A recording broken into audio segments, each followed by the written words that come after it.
जय जिजाऊ, जय शिवराय. मत माझं, प्रतिक्रिया तुमची, यामध्ये आपलं सहर्ष स्वागत. मित्रहो, ज्या काही समाजकंटकांनी मराठा धनगर ओबीसी आरक्षणाचा किंवा ओबीसी समाजाचा सहारा घेऊन देश पेटवला होता, त्या देशाला उत्तर काल मिळालं, जेव्हा धनगर समाजाचं आरक्षण हे एस-टीमधून मिळावं यासाठी जो संघर्ष चालू आहे आणि त्याचं नेतृत्व सध्याच्या घडीला दीपक बोराडे हे करतायत. आणि त्यांनी मुंबईच्या आझाद मैदानावर उपोषण सुरू केलं आहे.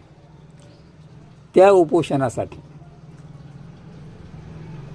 वावड्या उठवल्या जात होत्या. काही म्हणत होते जरांगे पाटील आपले समर्थक नाहीत, तर काही म्हणत होते जरांगे पाटील या आंदोलनाच्या पाठीशी उभे आहेत. अशा बऱ्याच अनेक चर्चा करत होत्या. त्यात परवाला मनोजदादा पाटलांचे सहकारी गंगाधर नाना काळकुटे यांनी दीपक बोराडेंची भेट घेतली होती. तेव्हा काहींना असा मेसेज गेला की जरांगे पाटील स्वतः आले नाहीत, आपल्या सहकार्यावर काम भागवले. म्हणजे जरांगे पाटील एकतर्फी वागतायत का दुटप्पी वागतायत, मनोज जरांगे पाटलाची भूमिका काय आहे. पण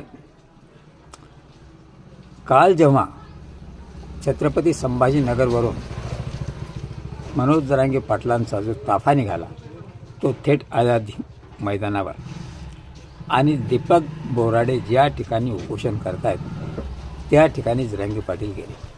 आणि जरांगे पाटलांनी त्या ठिकाणी जेव्हा मराठ्यांचा ताफा जरांगे पाटलासोबत दीपक बोराडे यांच्या उपोषणस्थळी पोहोचला, त्यावेळी जरांगे पाटील काय बोलले. जरांगे पाटलांनी प्रथम दीपक बोराडेंची विचारपूस केली. उपोषणाविषयी बरंच काही त्यांच्यात संभाषण झालं. त्यानंतर जरांगे पाटलांनी सांगितलं की तुम्ही काही गोष्टी लक्षात घेतल्या पाहिजेत.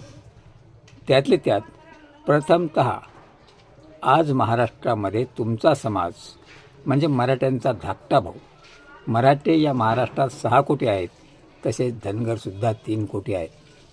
एवढी लोकसंख्या असताना मैदानावर 50 लोक, बाकीच्यांना काय काम आहे, कुठं नांगर हाकायचं आहे.